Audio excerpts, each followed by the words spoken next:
Leo mpenzi mtazamaji, mtaniwia radhi kwa kuwa habari zetu zimezelewa kidogo, maana kumekuwa na mushkil katika kuosha vyombo vyetu vya habari pale ambapo jagi 3 zimevunjika na otindishi 2 kuwaka moto usiokuwa wa kawaida pale ambapo gas iliisha mapema tukiwa nakamilisha habari za kimataifa, na ikabindi tulifill gas ingine huku tukiendea makaa gunia 3 na mmoja wetu akapata njiko na kuoa mwanamke kamili kwa jina la Mendusa Ole Medito,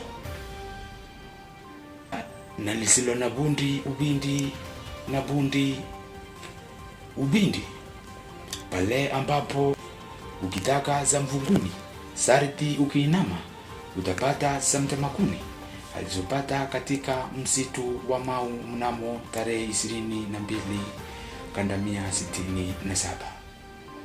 Kimataifa.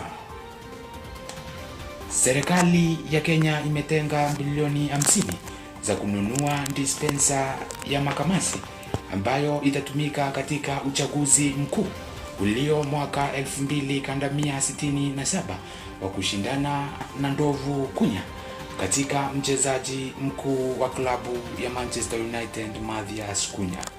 Michezoni.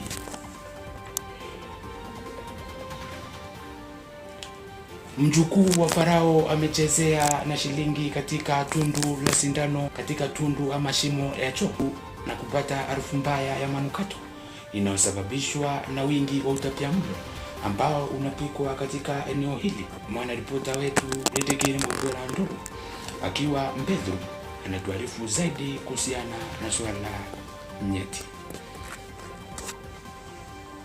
Mwisho wa taarifa zetu, msomaji ni Gavana Senator Bouncing Baby Boy aka Mohamed Muti aka Inches.